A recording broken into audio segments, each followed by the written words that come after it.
right, hey everybody. Hello. I got Susan here. Cheers.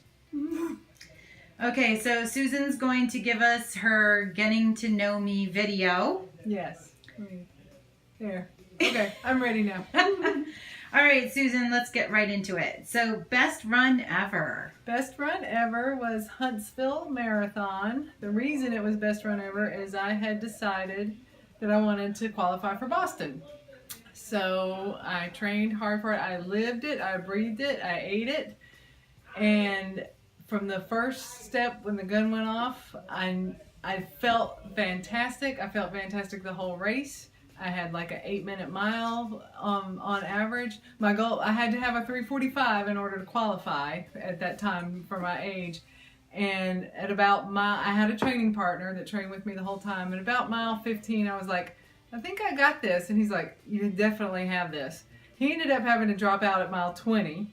And I kept going. I was still feeling good. So another guy came in with me and he said, I'll run with you to the end. I was like, great. Well, at mile 22, and he's like, I have to go to the bathroom. I said, well, I'm not waiting for you. So he ended up catching back up with me. But then we were approaching the finish line, and I was like, I got this. I only need a 3:45. I've got less than a mile to go. I've got a while. He said, well, I said, I'm going to slow down a little bit and just enjoy the ride. He said, well, if you keep this pace, you'll break 3:30. I was like, well, damn. So I did keep the pace, and I had a 3:29. So best race ever. And my whole family was waiting there at the end for me, and Mark was out on course still, but he was getting reports of what was going on, so it was cool. You are badass. All right, 3 words that describe my running. I always say consistent, because no matter what, I'm going to get out there and run. If I feel like it or not, I'll get out there and at least jog 2 or 3 miles. Passionate about running, obviously, because it's my mental therapy, so I have to get if I don't run and I was supposed to run, then the day's just shot for me.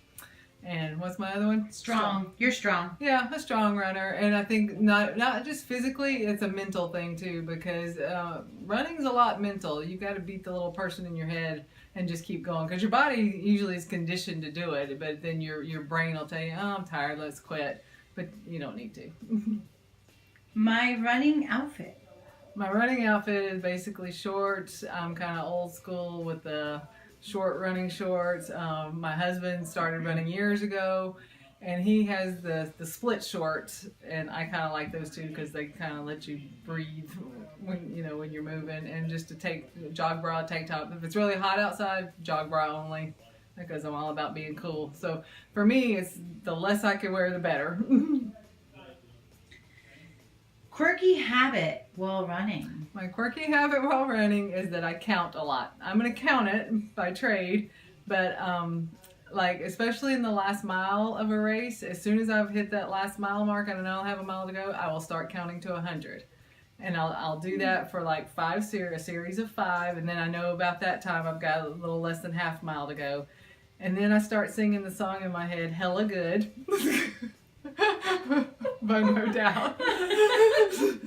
That is quirky. Right, and then after I finish Hella Good, if I can see the finish line, I start singing Amazing Grace to myself. And that's how I finish. All right, we'll be thinking of that as we're watching you come through the New right. York Marathon finish. Okay, morning, midday, or evening? Morning, if I can do it at all, and for several reasons. I feel fresher in the morning, fresher legs.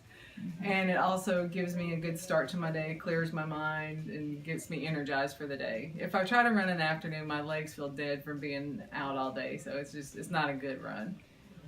I won't run outside when it's... That's a tough one, because it's kind of pretty much be lightning a lot. I have run in lightning. I've run in a hurricane, so there's not really much I won't run outside in. Worst running injury.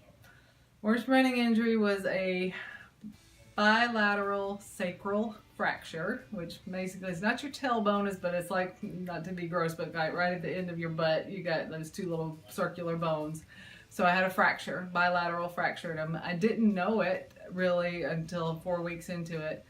I had gone out and done a 10-mile run one day, felt great, no problems. The next day I went out just to walk around the block, and I was in pain. And it's hard to diagnose because it feels kind of like just like a hip flexor pain or whatever. In fact, I went to the doctor and he diagnoses that 2 weeks off stretching. So I start running again and I'm like, no, it's still there.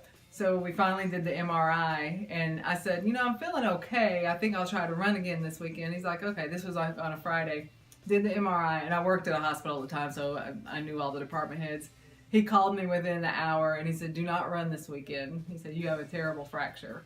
And he says, you're going to be out for 12 weeks. So that was the worst running injury.